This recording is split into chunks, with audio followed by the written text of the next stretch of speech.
सैया मोरा धके कोरा घोड़ा पर चढ़ब का, एके रात में चांद के पार ले जइब का। सैया मोरा धके कोरा घोड़ा पर चढ़ब का, एके रात में चांद के पार ले जइब का।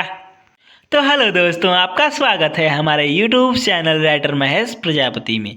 तो दोस्तों, आज हम इसी सॉन्ग पर एक होली सॉन्ग लेकर आए हैं जो फुल और फ्री सॉन्ग है। काफ़ी अच्छा मैटर है, मार्केट में बजने वाला मैटर है, हिट होने वाला मैटर है।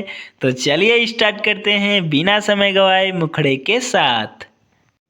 छोड़ी के पिया हमके गइला लुधियानावा, होली में देवरा भइल बेहनावा।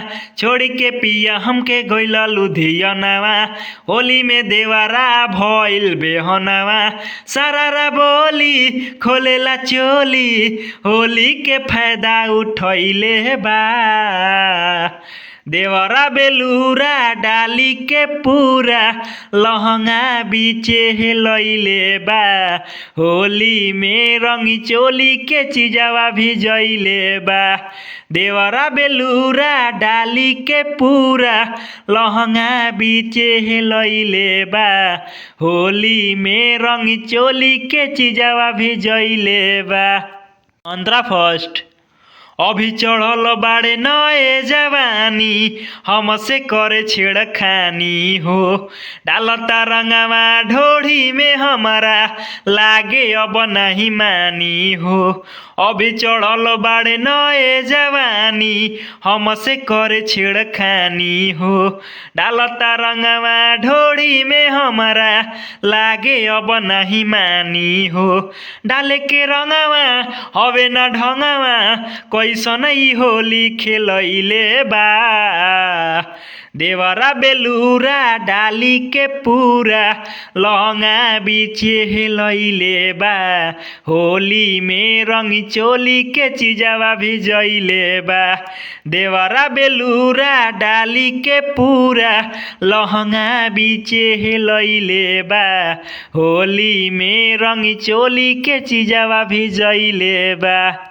अंतरा सेकेंड। बाके अकेला हमके देवरा करेला मनमानी हो। तू तो बाड़ बहराए सैया, छोटुआ काटता चानी हो। बाके अकेला हमके देवरा करेला मनमानी हो। तू तो बाड़ बहराए सैया, छोटुआ काटता चानी हो। महेश राज करेला खेला, अपन मोटा पिचकारी सटैले बा। देवरा बेलूरा डाली के पूरा लहंगा बीचे हेलैले बा। होली में रंगी चोली के चिजवा भी जइले बा। देवरा बेलूरा डाली के पूरा लहंगा बीचे हेलैले बा। होली में रंगी चोली के चिजवा भी जइले बा। तो दोस्तों, इसी तरह का फुल और फ्री सॉन्ग पाने के लिए हमारे चैनल को सब्सक्राइब करें और वीडियो को लाइक करें, शेयर करें और कमेंट करें। तो चलिए मिलते हैं किसी नेक्स्ट वीडियो में किसी नए ट्रैक के साथ। तब तक के लिए बाय।